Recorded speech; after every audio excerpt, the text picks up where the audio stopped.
Hello everyone, good morning. कैसे हैं आप सभी लोग? आई होप आप सभी लोग बहुत अच्छे होंगे और आपकी तैयारी भी बहुत अच्छी चल रही होगी। तो डियर एस्पायरेंट्स, हम फिर से आए हैं आपके लिए लेकर स्पेशल क्लास, जिसमें अलग अलग ईयर्स में पूछे गए प्रीवियस ईयर के क्वेश्चन पेपर्स को इंक्लूड किया है, राइट। तो यहाँ पर आपको मेनली स्टाफ नर्स एग्ज़ाम और इसके साथ साथ बीएससी नर्सिंग एंट्रेंस एग्ज़ाम के previous year question paper solve कराया जाता है। और आपकी स्पेशल क्लास आज 4th है, जिसमें अलग अलग ईयर में पूछे गए प्रीवियस ईयर के क्वेश्चंस को ही हमने इंक्लूड किया है। तो पहले की तरह हम लोग अलग स्लाइड पर पढ़ने वाले हैं, सारे क्वेश्चन को अच्छे से डिटेल में सॉल्व करने वाले हैं, राइट। तो हमारी सभी एस्पायरेंट से, हमारे प्यारे प्यारे नर्स एंड डॉक्टर से हम्बल रिक्वेस्ट है, आप नोटबुक और पेन लेकर ज़रूर बैठें, क्योंकि जितना ज़्यादा आप लिखेंगे उतनी ही सारी चीज़ें आपको लॉन्ग टाइम के लिए याद रहेंगी और प्रैक्टिस ही आपको अदर लोगों से बेहतर बनाती है। इसलिए आप जितना ज़्यादा से ज़्यादा प्रैक्टिस करेंगे उतना ही आप अदर लोगों से अच्छा कर पाएंगे, राइट। तो डियर एस्पायरेंट्स, आप सभी जानते हैं कि आपके KCMU का भी नोटिफिकेशन आने वाला है। Government of India medical science staff nurse का फॉर्म रिलीज़ हो चुका है, तो आई होप आप सभी ने अप्लाई कर दिया होगा। इसके साथ साथ MP CHO staff nurse exams के भी लिए भी ये क्लासेस बहुत ही इम्पॉर्टेंट हैं, राइट। तो चलिए डियर पेरेंट्स, स्टार्ट करते हैं क्लास। और अगर आपने अभी तक चैनल सब्सक्राइब नहीं किया है तो सब्सक्राइब कर लीजिए, लाइक एंड शेयर कर दीजिए। देखिए आज का क्वेश्चन क्या है। फर्स्ट क्वेश्चन, एक सेकेंड, सभी लोग क्वेश्चन को ध्यान से पढ़ेंगे और पहले की तरह आप एलिमिनेटिंग मेथड्स को यूज़ करते हुए अपने करेक्ट आंसर को चूज़ करेंगे। यह प्रैक्टिस, ये क्वेश्चन सब आपके लिए हैं, इसलिए आप आंसर करने की ज़रूर कोशिश करना।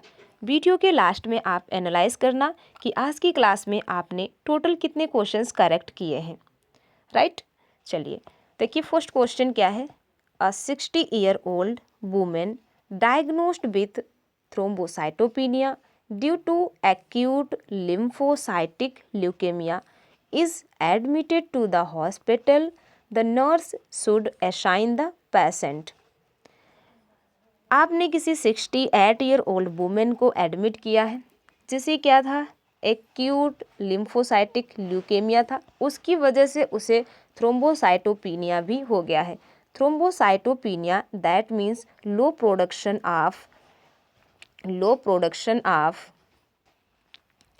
Of platelets, right. और ल्यूकेमिया में भी, ल्यूकेमिया दैट मीन्स पेशेंट में ऑलरेडी वाइट ब्लड सेल्स यानी कि ल्यूकोसाइट सेल्स का प्रोडक्शन लो है, राइट। अगर किसी पेशेंट में प्लेटलेट्स का नंबर लो है और इसके साथ साथ एरिथ्रोसाइट सेल्स का भी नंबर लो हो जाता है, ठीक है। और ऐसी कंडीशन को हम क्या कहते हैं, दैट इज़ पैनसाइटोपिनिया। तो टोटल मिलाकर पेशेंट को क्या है प्रॉब्लम, दैट इज़ पेशेंट को पैनसाइटोपिनिया है। रेड ब्लड सेल्स का भी प्रोडक्शन लो हो गया है, वाइट ब्लड सेल्स का भी प्रोडक्शन लो है, यानी कि ल्यूकोसाइट सेल्स का भी प्रोडक्शन लो है, जिससे कि पेशेंट को ल्यूकेमिया हुआ है। प्लेटलेट्स का भी नंबर डिक्रीज हो गया है। तो ऐसे पेशेंट के ट्रीटमेंट के समय आप उसे क्या करेंगी, कैसे असाइन करेंगी उस पेशेंट को to a private room so she will not infect other patients and health care workers. क्या आप पेशेंट को अलग प्राइवेट रूम में सेपरेट नहीं करेंगी? क्या ऐसा पेशेंट है जिसको पैनसाइटोपिनिया है, वो अदर पर्सन्स को इफेक्ट नहीं कर सकता है? या फिर प्लीज़ बी अटेंटिव, ध्यान से ऑप्शन पढ़ेंगे, to private room so she will not be infected by other patient and health care. या फिर आप पेशेंट को प्राइवेट रूम में रखेंगे जिससे कि वो अदर पेशेंट्स और हमारे हेल्थ वर्कर्स को इफ़ेक्ट ना कर सके।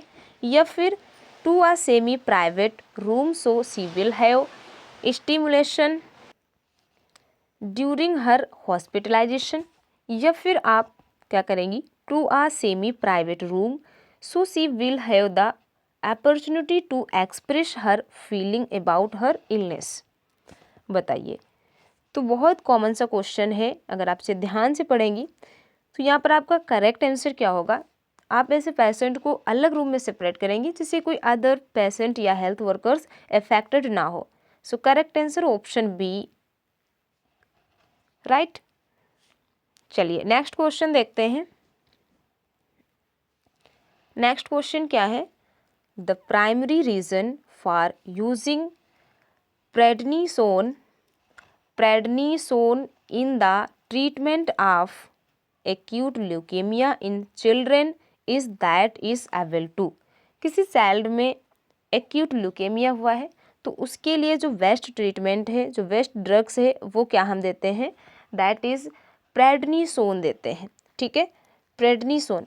प्रेडनिसोन क्या है, ये हमारी एड्रीनल ग्लैंड से सिंथेसिस होने वाला स्टेरॉयड हार्मोन है।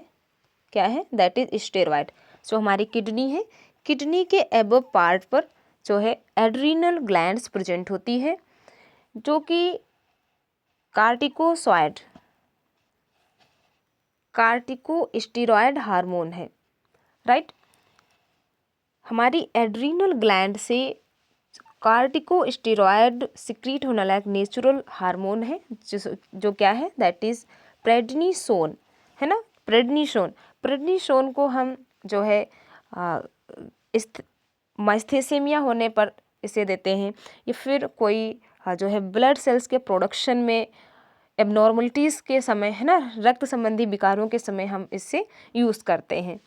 तो जो हमारे पास चिल्ड्रन है उससे एक्यूट ल्यूकेमिया है, तो हम उसके ट्रीटमेंट के लिए क्या यूज़ करेंगे, प्रेडनिसोन देंगे सबसे फर्स्ट टाइम। तो ये प्रेडनिसोन स्टेरॉयड हार्मोन क्या करेगा, जाके डिक्रीज इन्फ्लामेशन, रिड्यूस इरिटेशन, ईडिमा, या फिर सप्रेस माइटोसिस इन लिम्फोसाइट्स, या फिर increase A peptide and sense of well-being. बताइए इसका क्या फंक्शन होगा, ये हमारी बॉडी में जाकर क्या करेगा अगर पेशेंट एक्यूट ल्यूकेमिया से पीड़ित है तो। बताइए। तो जो ये प्रेडनिसोन स्टेरॉयड हार्मोन है, ये आरबीसी यानी कि हमारी red blood cells and platelets के प्रोडक्शन को बिना इफेक्ट किए हुए, ये हमारी जो ल्यूकोसाइट सेल्स हैं उनके एक्सेस मल्टीप्लिकेशन को कंट्रोल करेगा। ठीक है, क्या करेगा, ये ल्यूकेमिक जो सेल्स हैं, है ना, उनके मल्टीप्लिकेशन फेज को ये इनहिबिट करेगा, जिससे क्या होगा, फिर एक्सेस अमाउंट में लिम्फोसाइटिक सेल्स नहीं सिक्रीट हो पाएंगी और इससे पेशेंट को लिम्फोसाइटिक ल्यूकेमिया जैसी प्रॉब्लम्स नहीं होगी। सो आप इजीली आप आंसर फाइंड आउट कर सकते हैं। सो करेक्ट आंसर क्या है, that is option number C, suppress mitosis in lymphocytes, है ना। माइटोसिस जो डिवीजन है, माइटोसिस डिवीजन जो उसी को सप्रेस कर देगा। So correct answer option C. Next question देखेंगे, iron is better absorbed in. Iron हमारी बॉडी में किस फॉर्म में एब्जॉर्ब होता है ना। जो Fe है आयरन, ये किस फॉर्म में हमारी बॉडीज में एब्जॉर्ब होता है, हमारी बॉडी के जो टिश्यूज और सेल्स हैं इसे किस फॉर्म में एब्जॉर्ब करते हैं, फेरस फॉर्म यानी कि Fe3+, है ना, या फिर नो चेंज डायरेक्टली ये आयरन को एज इट इज स्टोर्स कर लेता है, या फिर फेरिक के फॉर्म में Fe2+, या फिर नन ऑफ दिस। तो हमने प्रीवियस क्लास में भी ऐसा क्वेश्चन सॉल्व कराया था कि वहाँ पर जो आयरन कॉम्प्लेक्स था वो फेरेटिन के फॉर्म में हमारी बॉडीज़ के टिश्यू उसे एब्जॉर्ब कर पा रहे थे, राइट। फेरिटीन कॉम्प्लेक्स प्रोटीन के फॉर्म में, राइट। तो डायरेक्टली हमारी बॉडी आयरन को एब्जॉर्ब नहीं कर सकती है, इसलिए पहले ये फेरिक आयन में फेरस आयन के फॉर्म में चेंज होती है, उसके बाद ये फेरिटीन कॉम्प्लेक्स बनाता है, फिर ये हमारी बॉडी में जाकर एब्जॉर्ब होता है। सो करेक्ट आंसर क्या हुआ? That is option number A, ferrous के फॉर्म में। अगर आपको आयन के फॉर्म में दिया रहता तो आप Fe3+ इसको करेंगी, ठीक है। और अगर Fe2+ दिया है तो ये फिर आपका फेरिक फॉर्म है, तो फेरिक फॉर्म में नहीं करता है, याद रखना। नाउ नेक्स्ट देखेंगे। नेक्स्ट क्वेश्चन क्या है, देखो, which among the following is correct method regarding iron supplementation. Iron supplementation के रिगार्डिंग इनमें से कौन सी मेथड्स करेक्ट है, किस फॉर्म में हम आयरन को इनटेक करते हैं? Take it along with milk, take it along with lemon juice, take it along with water, या फिर take it after having food. बताइए यहाँ पर आपका करेक्ट आंसर क्या होगा? Now correct answer option B, take it along with lemon juice. ये यहाँ पर आपका मोस्ट अप्रोप्रिएट करेक्ट आंसर है, क्योंकि मिल्क में आयरन का अमाउंट बहुत ज़्यादा कम होता है, ठीक है।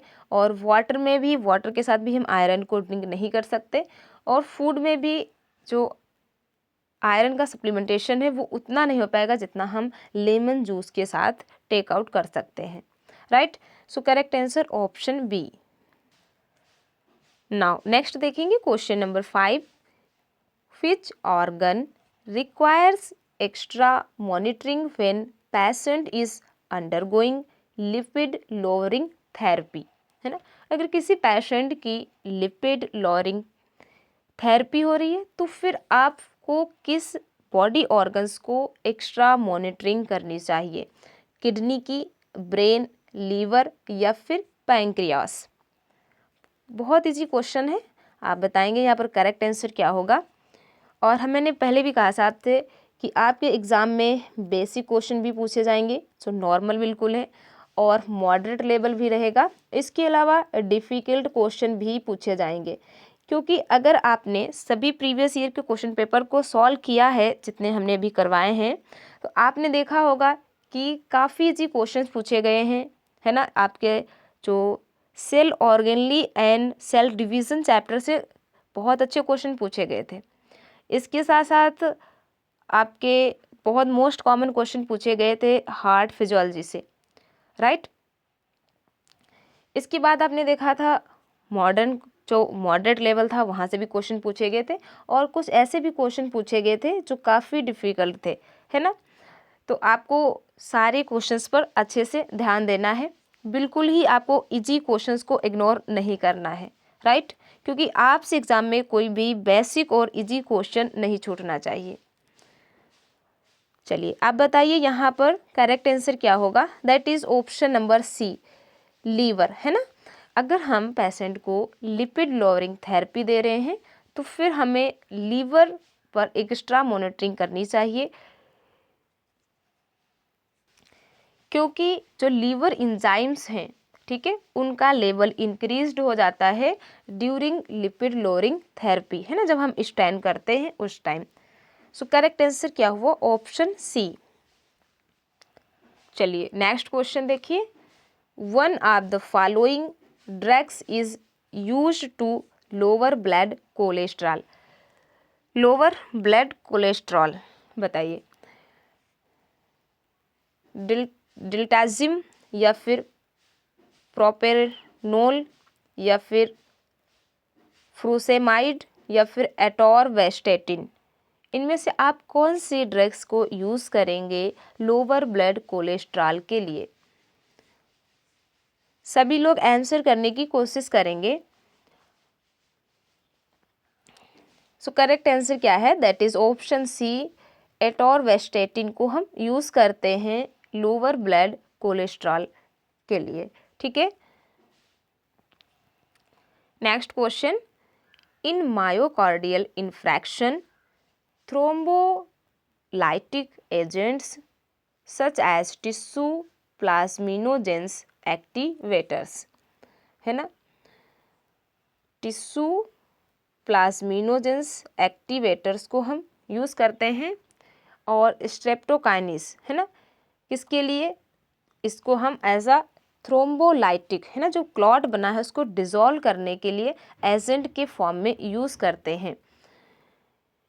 तो अगर streptokinase are given to, streptokinase देते हैं तो क्या होगा, देखिए, prevent fibrinogen from adhering to platelets, या फिर improve oxygen supply and dissolve thrombus, या फिर restabilising blood flow by dissolving thrombus, या फिर डिक्रीजिंग वेंट्रिकुलर इरिटेबिलिटी। बताइए।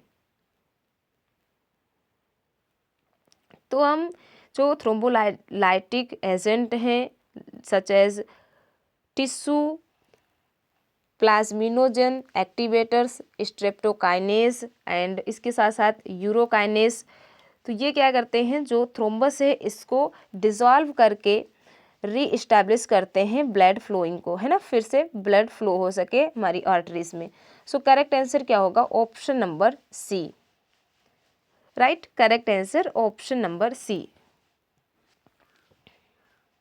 नेक्स्ट क्वेश्चन देखिए, the first choice of drug for treating myocardial infarction, इनमें से आप मायोकार्डियल इन्फ्रैक्शन के लिए कौन सी ड्रग को सबसे फर्स्टली चूज करेंगी, स्ट्रेप्टोमाइसिन, स्ट्रेप्टोकाइनेस, नाइट्रोग्लाइसरीन, या फिर हिपैरिन। तो अभी हमने आपको बताया जो थ्रोम्बोलाइटिक है ना, जो थ्रोम्बस जो बोलस है, ब्लड क्लॉट जो है उसको डिसॉल्व करने के लिए एज अ एजेंट हम टिश्यू प्लाज्मिनोजेंस को यूज़ करते हैं, टिश्यू प्लाज्मिनोजेन एक्टिवेटर को, और स्ट्रेप्टोकाइनेस को यूज़ करते हैं, और क्या है, that is urokinase. Right, so यहाँ पर आपका करेक्ट आंसर क्या हो गया, option number B, streptokinase. Next देखेंगे, CABG स्टैंड्स फॉर, CABG का फुल फॉर्म आपको बताना है, cranial artery bypass graft, cerebral artery bypass graft, coronary artery bypass graft, या फिर सेरिबेलम आर्टरी बाईपास ग्राफ्ट। आप आंसर करेंगे यहाँ पर क्या करेक्ट आंसर होगा, प्लीज़ टाइम लेंगे और आप अच्छे से करेक्ट आंसर करने की कोशिश करेंगे।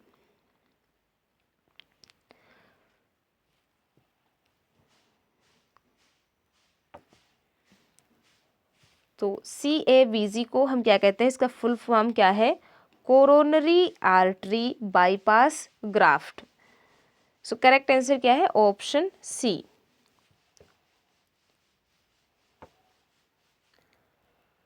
नाउ नेक्स्ट क्वेश्चन देखेंगे, dyspnoea associated with congestive heart failure is primary due to, है ना, अगर हम जेनेटिकली हार्ट फेलियर की बात करें बाय बर्थ, तो इनमें से जो डिस्पेनिया है ना, इसका क्या रीज़न है, प्राइमरीली ड्यू टू किस कारण होती है, blockage of pulmonary artery by embolus, या फिर accumulation of fluid in the interstitial space and alveoli of the lung, या फिर blockage of bronchi by mucus secretion, या फिर compression of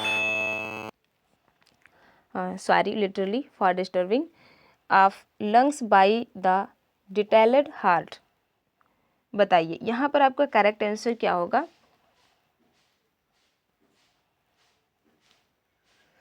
so option number B is correct, accumulation of fluid in the interstitial space and alveoli of the lungs, है ना, हमारी lungs की जो alveoli है ना, लंग्स की जो ये एल्वोलाई है, इनके जो इंटरस्टिशियल जो स्पेस है, यहाँ पर अगर एक्सेस फ्लूइड का एक्यूमुलेशन हो जाता है, ठीक है, तो फिर क्या होगा, ऑक्सीजन प्रॉपर कैरी आउट नहीं हो पाएगी, जिससे पेशेंट को क्या होगा, दैट इज डिस्पनिया हो जाएगा।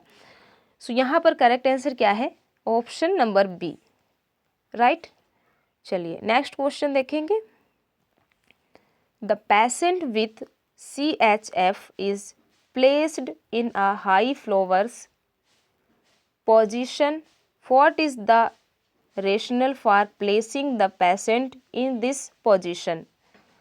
To increase volume of blood returning to heart, या फिर to increase cardiac output and stroke volume, या फिर क्या होगा to reduce volume of blood returning to heart, या फिर to reduce ankle oedema and prevent dysrhythmia. बहुत इंपॉर्टेंट क्वेश्चन है और ये आपका प्रीवियस ईयर में पूछा गया क्वेश्चन है, जो कि जिपमर में आपका क्वेश्चन पूछा गया था। ठीक है, और आई थिंक ये आपका क्वेश्चन 2019 का है, वहीं से हमने ये क्वेश्चंस का कलेक्शन किया था। तो काफ़ी इंपॉर्टेंट क्वेश्चन है, आप ध्यान से सॉल्व करेंगे। तो अगर हम बात करें फाउलर्स पोजीशन की, तो फाउलर्स पोजीशन एक बेड पे रेस्टिंग करने की एक पोजीशन है, जिसमें जो है हमारे हृदय में से, हमारे हार्ट से जो ब्लड रिटर्न होगा, है ना, उसका क्या है, प्रेशर डिक्रीज हो सकता है, ब्लड जो है डिक्रीज हो सकता है। तो इसलिए जो ब्लड है, जो हमारा हार्ट है ना, पंप करने के लिए हृदय पर जो है एक्स्ट्रा प्रेशर लगा सकता है। सो यहाँ पर क्या करेक्ट हो जाएगा आपका, that is option number C, to reduce volume of blood returning to heart, है ना, जो हार्ट में, हमारे लंग से जो हार्ट में रिटर्न ब्लड आएगा उसकी भी वॉल्यूम को रिड्यूस कर सकता है और इससे हमारे हार्ट पर एक्स्ट्रा प्रेशर लग सकता है। सो करेक्ट आंसर क्या है, option number C. Next question देखेंगे, digoxin is administered intravenously to the patient as drug acts to. Patient को जब हम डाइगोक्सिन इंट्रावेनसली देते हैं तो क्या होता है, डायलेट कोरोनरी आर्टरीज हमारी हार्ट की आर्टरी है, उसको ये डायलेट कर देता है, या फिर इंक्रीज मायोकार्डियल कॉन्ट्रैक्टिलिटी, या फिर decrease electrical conductivity to heart, या फिर डिक्रीज कार्डियक डिसरिथमिया। बताइए यहाँ पर आपका करेक्ट आंसर क्या होगा। जो डाइगोक्सिन ड्रग है ये क्या है, इसको हम डिजिटैलिस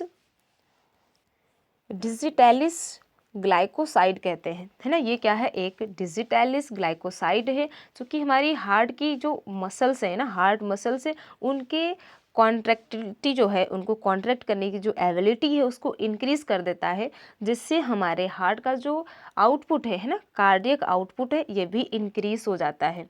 तो जो कोरोनरी हार्ट फेलियर वाले पेशेंट्स होते हैं उनको हम ये ड्रग्स देते हैं। सो अब आप इजिली आंसर फाइंड आउट कर पाएंगी। यहाँ पर करेक्ट आंसर क्या हुआ, that is option number B, increase myocardial contractility. Correct, option number B is correct. चलिए नेक्स्ट देखेंगे, what is the priority problem in the client diagnosed with congestive heart failure, है ना, कॉन्जेस्टिव हार्ट फेलियर। बताइए क्या होगा, fluid volume overload, decreased cardiac output, activity intolerance, या फिर knowledge difficult. तो सबसे फर्स्ट प्रॉब्लम क्या होती है ऐसे क्लाइंट में, सो यहाँ आपका करेक्ट आंसर क्या होगा, that is option number A, fluid volume overload increase हो जाता है ना, जो फ्लूइड का जो वॉल्यूम है ओवरलोड इसका बढ़ जाता है फ्लूइड का। सो करेक्ट आंसर क्या हुआ, option number A is correct.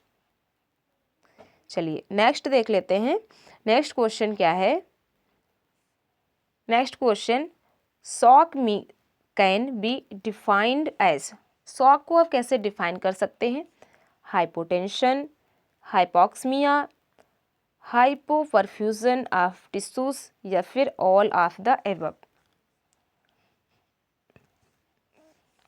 बताइए यहाँ पर आपका करेक्ट आंसर क्या हो जाएगा, that is option number C, all of the above.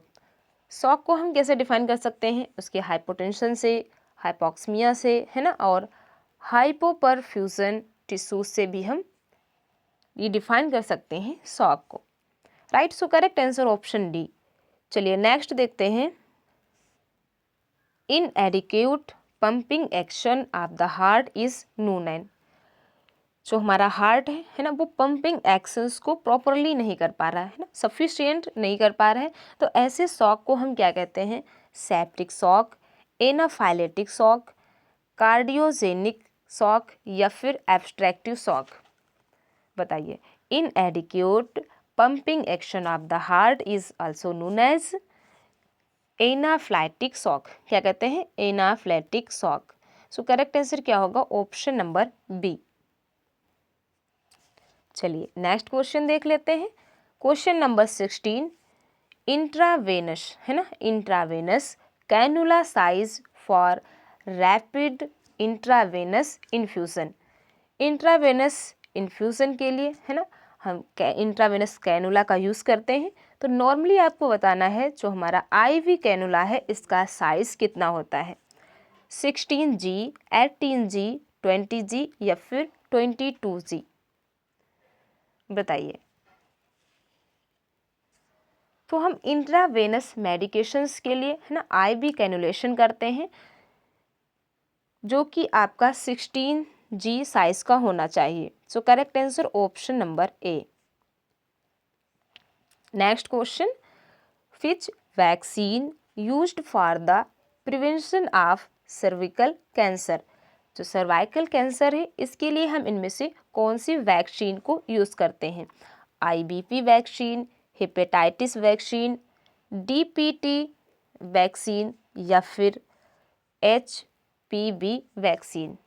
तो हम जनरली जानते हैं जो सर्विकल कैंसर है ये ह्यूमन पेपिलोमा वायरस के कारण होता है ना, जो कि स्किन के कांटेक्ट में आने पर ये इन्फेक्शंस होता है। मोस्टली ये सेक्सुअल ट्रांसमिटेड डिजीज़ है ना, ये एक सेक्सुअल ट्रांसमिटेड डिजीज़ के अंतर्गत आता है, क्योंकि ऐसे जो है स्किन कांटेक्ट में आने पर ही ये ह्यूमन पेपिलोमा वायरस इन्फेक्शन करता है, right.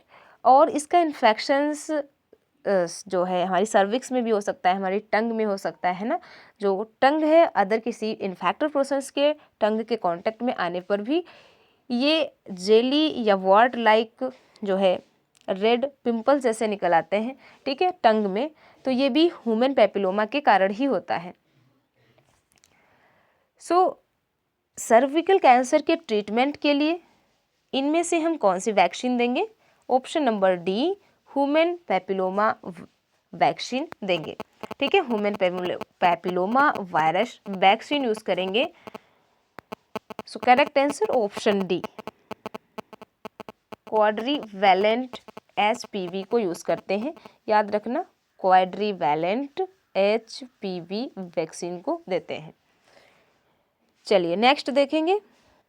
Next question, how many disease are covered under national vector borne disease control programme. अगर हम बात करें NBBDCP यानी कि national vector borne disease control programme की, तो ये 2003 में इनिशिएट किया गया था, है ना। और इसे हम अम्ब्रेला प्रोग्राम भी कहते हैं। और इसके अंतर्गत टोटल 6 डिजीज़ आती हैं जिनके कंट्रोल के लिए ये प्रोग्राम चलाया जाता है। तो वो कौन सी 6 डिजीज़ हैं एक बार देखेंगे, और आपको इन 6 डिजीज़ के नेम भी याद रखने हैं, क्योंकि क्वेश्चन इम्पॉर्टेंट है, पूछा जा सकता है। देखेंगे तो देखेंगे कौन कौन सी हैं। मलेरिया को इंक्लूड किया गया है ना, मलेरिया है, लिम्फेटिक है, फाइलेरियसिस है, काला आजार जिसे हम लिस्मानिया डोनोवानी के कारण होता है, जिसे हम लिस्मानियसिस भी कहते हैं, डेंगू, चिकनगुनिया, और जो लास्ट में और इंक्लूड किया गया है दैट इज़ जापानीज़ इंसेफेलाइटिस, ठीक है। तो ये 7 डिजीज़ को इंक्लूड किया गया है, जिसे national vector borne disease control programme के थ्रू कंट्रोल किया जाता है। इसके थ्रू इंटरनेशनल जो है वैक्सीनेशन किया जाता है। सो यहाँ पर मोस्ट अप्रोप्रिएट आंसर क्या होगा? दैट इज़ A, 4, 6, 7 या फिर 8। तो 6 ना होके यहाँ पर आपका करेक्ट आंसर क्या होगा? That is option number C, 7। है ना, इसको जापानीज़ इंसेफेलाइटिस को भी इसमें इंक्लूड किया गया है। तो प्लीज़ आप इन 7 डिजीज़ को नोट कर लेंगे या फिर आप स्क्रीनशॉट भी ले सकते हैं। चलिए नेक्स्ट देखेंगे question. Next question, the extra cellular compartment contains about how much of the total body water. हमारी बॉडी का जो एक्स्ट्रा सेलुलर कंपार्टमेंट है ना, वो हमारी बॉडी का टोटल कितने % वाटर को कंटेन करता है।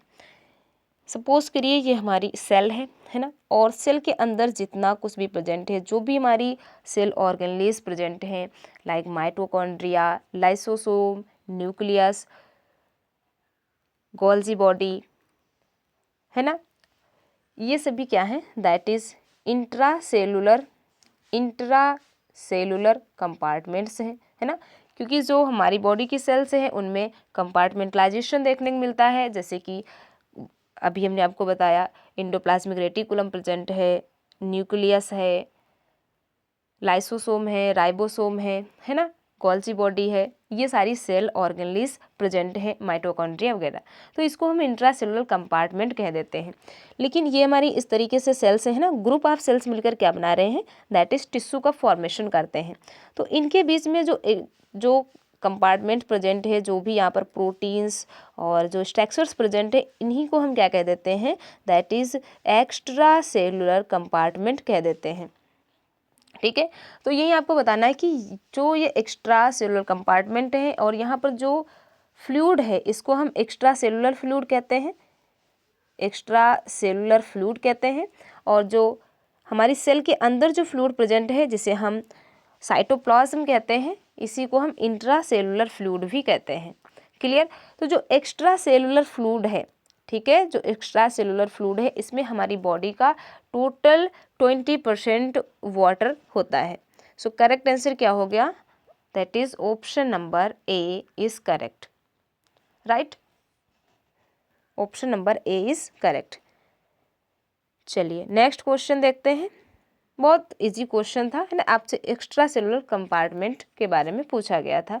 एक्स्ट्रा सेलुलर कंपार्टमेंट में जो यहाँ पर एक्स्ट्रा सेलुलर जो फ्लूइड है, उसका एक्चुअल में हमारी टोटल बॉडी वाटर जो है ना, जो 70% टोटल 70 to 75% जो हमारी टोटल बॉडी का वाटर परसेंटेज है, उसका आपको बताना था।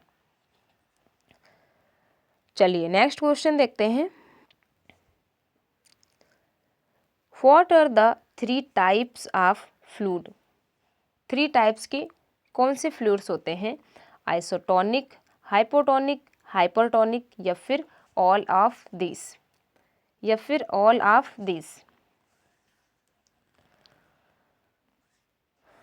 सो हम जानते हैं, अगर हम अपनी बॉडी सेल से कंपेयर करें, ठीक है, तो ये हमारी बॉडी की सेल है ना, इसका अगर हम कंपेयर करें तो जो आइसोटोनिक फ्लूइड होता है वो हमारी बॉडी सेल्स के इक्वल होता है। ठीक है, जो हाइपोटोनिक फ्लूइड होता है ये हमारी बॉडी सेल के कंपेयर में यहाँ पर लो सेल्यूट्स प्रेजेंट होते हैं ना। सेल्यूट कैसा है, लो सेल्यूट प्रेजेंट होता है। जो सेल्यूट का कंसंट्रेशन है वो हमारी सेल के कंपेयर में लो होता है। और अगर हम बात यहाँ पर करें हाइपरटोनिक की, हाइपरटोनिक फ्लूइड की, तो हमारी सेल फ्लूइड के अकॉर्डिंग यहाँ पर सेल्यूट का कंसंट्रेशन ज़्यादा होता है। ठीक है, तो इसको हम हाइपरटोनिक सॉल्यूशन कहते हैं। और ये तीनों टाइप के जो है फ्लूइड्स प्रेजेंट होते हैं। सो यहाँ पर करेक्ट आंसर क्या हुआ, that is option number D, all of this. Next देखेंगे, next question, name the first step in preparing for a vein puncture. है ना, आप किसी को इंट्रावेनस इंजेक्शन देने जा रहे हैं तो उससे पहले आप क्या करेंगे, वेन पंचर करेंगे, है ना। जो है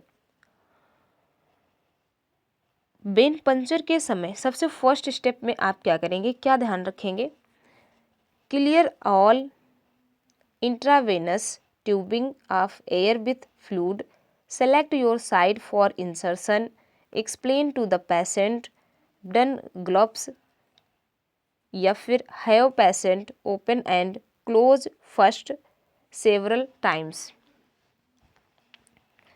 बताइए यहाँ पर आपका करेक्ट आंसर क्या होगा। यहाँ पर आपके 5 ऑप्शंस दिए गए हैं, आप ध्यान रखेंगे A, B, C, D and E। 5 option देकर पूछा गया है और ये क्वेश्चन आपके प्रीवियस एग्जाम में पूछा हुआ क्वेश्चन है। तो हम अगर वेन पंचर करने जा रहे हैं किसी भी पेशेंट में, हम इंट्रावेनस मेडिकेशन करने जा रहे हैं, तो सबसे पहले हम पेशेंट को कन्विंस करेंगे कि हमें जो है इंट्रावेनस मेडिकेशन देना क्यों ज़रूरी है आपके लिए और इसकी प्रोसीजर क्या है ना। पेशेंट को सबसे पहले हम क्या करेंगे, कन्विंस करेंगे, इसकी प्रोसीजर उसको बताएंगे। सो करेक्ट आंसर क्या होगा, ऑप्शन नंबर सी, है ना। कन्विंस करेंगे ताकि पेशेंट में और हमारे बीच में एक इस्टेब्लिशमेंट हो सके और हम उसका जो है इंट्रावेनस मेडिकेशन कर सकें, right. So correct answer option number B. ये तो सारी बात की बात है, clear all intravenous tubing of air with fluid, है ना। Select your site for insertion. पहले आप कन्विंस करेंगे, आप उसे बताएंगे कि हम आपको जो वेन्स में इस तरीके से इंजेक्शन को इंजेक्ट करेंगे, है ना, और क्यों करना, ये सारी चीज़ें, राइट। सो करेक्ट आंसर क्या हुआ, option number C. Now next question देखेंगे, which of these statements is not true with regarding to IM injection, है ना। इंट्रामस्कुलर इंजेक्शन के रिगार्डिंग यहाँ पर कौन सा स्टेटमेंट ट्रू नहीं है। क्वेश्चन को भी आपको ध्यान से पढ़ना है। Skin cleansing is always required, the intramuscular route allows a relatively quick uptake of the drug but with a prolonged mode of action। या फिर और क्या नहीं इसमें ट्रू, देखिए, there is a risk of hitting the sciatic nerve if the dorsogluteal site is used. या फिर there is a greater risk of accidentally giving the drug intravenously with an intramuscular injection then with a subcutaneous injection. बताइए यहाँ पर आपको बताना है कि इनमें से ट्रू क्या नहीं है। तो अगर हम अदर ऑप्शंस की बात करें, ठीक है, तो intramuscular route allow relatively quick Uptake of the drug, है ना। तो ये ऑप्शन हमारा सही है, ऑप्शन सी भी हमारा सही है, क्योंकि ड्रोसोग्लूटियल साइट को अगर हम यूज़ करते हैं तो वहाँ पर क्या है, साइटिक नर्व का हिटिंग रहने का जो है रिस्क रहता है ना। क्योंकि इंट्रामस्कुलर इंजेक्शन हम जो लार्जेस्ट मसल्स है ना हमारी, वहाँ देते हैं, और जो मसल डायरेक्टली में मसल या टिश्यूज़ में मेडिकेशंस करना होता है, इसलिए हम इंट्रामस्कुलर इंजेक्शन देते हैं, राइट। और क्या हो सकता है, there is a greater risk of accidentally having the drug जो है intravenous with intramuscular injection then with subcutaneous injection, right. तो ये सारी बातें सही हैं, लेकिन क्या ये बात सही है, skin cleansing is always required. Generally ऐसा कुछ नहीं होता है ना। अगर लगता है कि जहाँ पर आप इंट्रामस्कुलर इंजेक्शन देने जा रहे हैं वहाँ स्किन ड्राई है, रफली है या थोड़ी सी डस्टिंग वगैरह है, तो उसके लिए आप 70% उसके लिए आप क्या करेंगे, 70% आइसोप्रोपिल एल्कोहल को लेकर उसको क्लीन कर लेंगे, ठीक है। तो नॉर्मली यहाँ पर करेक्ट आंसर क्या हो जाएगा, that is option number A, always require नहीं है, ठीक है। Option number A is correct. Next question, why should an intramuscular injection be given at a 90 degree angle. जब भी हम इंट्रामस्कुलर इंजेक्शन देते हैं तो हमेशा हम इस इंजेक्शन को 90 एंगल पर देते हैं। जो ये है, ये सपोज करिए ये आपकी मसल है ना, और ये आपका क्या है, इंजेक्शन। तो इसके बीच में जो ये आपका एंगल बनता है ये कितना होता है, 90 डिग्रीज का होता है, राइट। तो बिल्कुल हम ऐसे सीधा जो है 90 एंगल में इंट्रामस्कुलर इंजेक्शन देते हैं। तो आप बताएंगे ऐसा क्यों करते हैं। To ensure medication reaches the muscle because the intramuscular route allow a relatively quick uptake of the drug। या फिर to avoid the need for skin cleansing, या फिर it increase the chance of given the drug intravenously. बताइए। So अभी हमने आपको बताया intra muscular injection हम तब देते हैं जब हमें ड्रग्स को डायरेक्टली हमें मसल्स तक और क्विकली मसल तक पहुंचाना होता है। तो क्या करेक्ट होगा? That is option number A, to ensure medication reaches the muscle, right. और अगर हमें ब्लड स्ट्रीम में मेडिकेशंस करना होता है, ब्लड स्ट्रीम में हमें अपनी ड्रग्स को भेजना होता है, तो उसके लिए हम आईवी करते हैं, इंट्रावेनसली, ठीक है, इंट्रावेनसली करते हैं। सो करेक्ट आंसर ऑप्शन ए। चलिए नेक्स्ट क्वेश्चन देख लेते हैं। Which imaging technique is typically used to diagnose abdominal aortic aneurysm AA triple A, है ना। तो इसके लिए हम इनमें से कौन सी टेक्निक्स को यूज़ करते हैं? इकोकार्डियोग्राम, मैग्नेटिक रेजोनेंस इमेजिंग यानी कि MRI टेक्निक को यूज़ करते हैं, या फिर कंप्यूटर टोमोग्राफी स्कैन करते हैं, है ना, जिसे हम CT स्कैन भी कहते हैं, या फिर एक्सरे करते हैं। बताइए। एब्डोमिनल आयोर्टिक एन्यूरिज्म के लिए आप इनमें से कौन सी टेक्निक को यूज़ करेंगे फॉर डायग्नोसिस?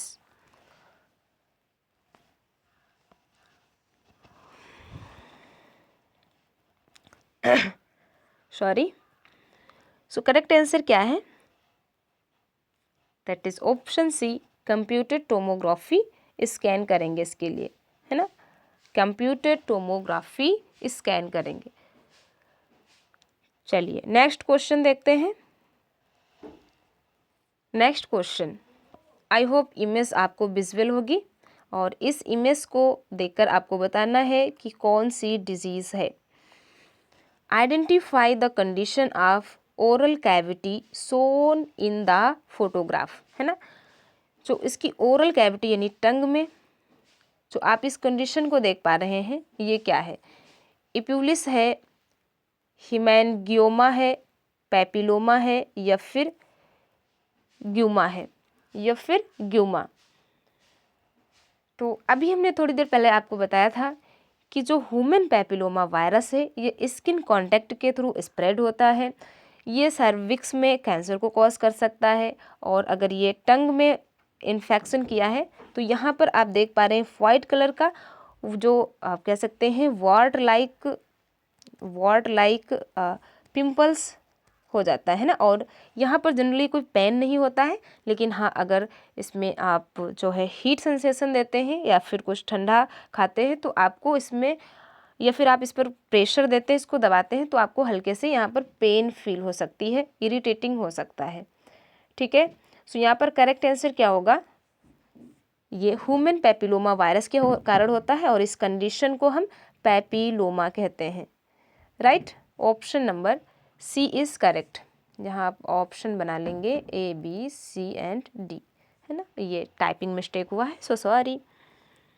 ओके, तो मेरे प्यारे nurse and doctors, I hope आपने आज की क्लास में ये 25 क्वेश्चंस का एंजॉय किया, और मुझे पूरा उम्मीद है कि आपने आज 25 से 20 क्वेश्चन जरूर करेक्ट किए होंगे, राइट। तो आप इसी तरीके से आप शिद्दत से अपने पूरे जोश और मेहनत के साथ अच्छे से तैयारी करते रहें, क्योंकि आपके लिए अपॉर्चुनिटी बहुत ज़्यादा है ना। बस ज़रूरत है आपको अच्छे से अपनी तैयारी करने की।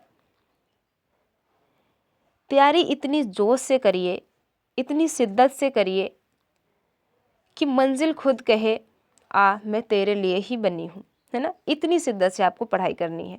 तो सारी चीज़ें आपको टू द पॉइंट नोट करनी है और अच्छे से प्रैक्टिस करनी है इस क्वेश्चंस की। मिलते हैं आपको नेक्स्ट क्लास में। Thank you so much everyone.